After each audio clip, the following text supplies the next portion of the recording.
Hello বন্ধুরা, আমি তোমাদের কাছে নতুন একটা রেসিপি নিয়ে এসেছি। আম দিয়ে পাটিসাপটা পিঠে।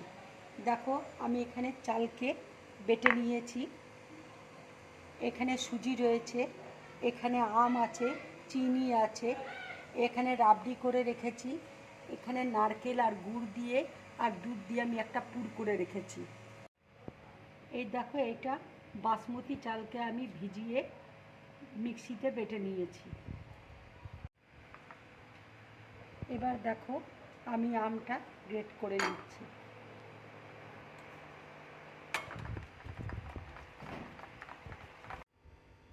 দেখো, এখানে আমি একটা আম গ্রেট করে নিয়েছি। এবার আমটা আমি এই চাল বাটার মধ্যে দিয়ে দিচ্ছি।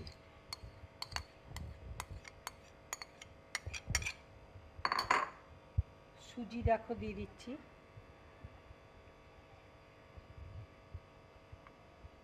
এবার চিনি দিয়ে দিচ্ছি। তোমরা যে যেমন মিষ্টি খাও সেই হিসাবে চিনিটা দেবে। এবার দেখো, আমি একটু দুধ দিয়ে দিচ্ছি। এটা আমি 5 মিনিটের জন্য ঢাকা দিয়ে রেখে দেবো। দেখো, 5 মিনিট হয়ে গেছে। এবার আমি কড়াইয়ের মধ্যে তেল অল্প ব্রাশে করে বুলিয়ে দিচ্ছি।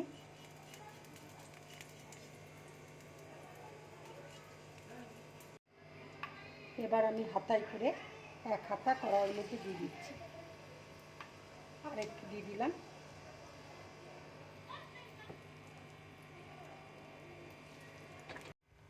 দেখো, আমি ব্যাটারটাকে এইভাবে ছড়িয়ে দিলাম। এবার আমি পুর দিয়ে দিচ্ছি।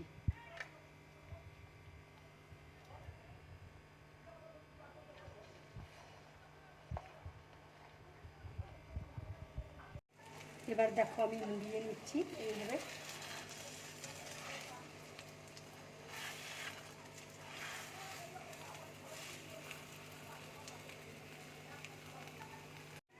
ঠিক এইভাবে তোমরা আম দিয়ে পাটিসাপটা পিঠে করবে, খুব ভালো লাগবে খেতে। দেখো, পিঠেটা হয়ে গেছে। এবার আমি প্লেটের মধ্যে তুলে নিচ্ছি।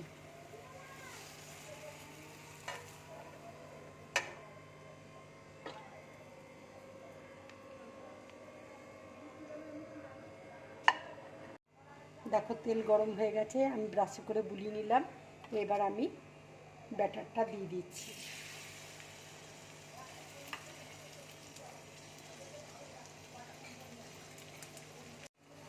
এইভাবে ব্যাটারটা আমি চতুর্দিকে চালিয়ে দিচ্ছি। দেখো,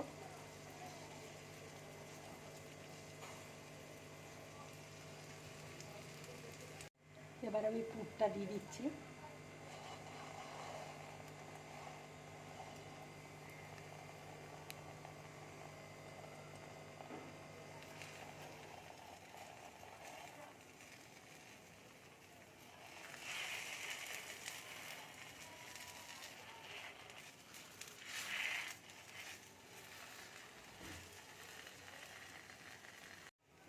পিঠেটা দেখো হয়ে গেছে।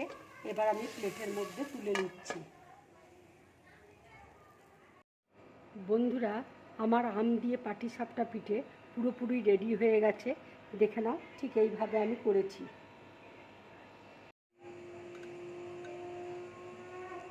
এবার দেখো, আমি রাবড়িটা একটু দিয়ে দিচ্ছি, ঠিক এইভাবে। দেখো, আমি উপর দিয়ে রাবড়ি দিয়ে দিলাম। যদি আমার এই রেসিপিটা তোমাদের ভালো লাগে তাহলে লাইক করবে, শেয়ার করবে, আর ড্রিম ব্লগ চ্যানেলটাকে সাবস্ক্রাইব করবে। নমস্কার।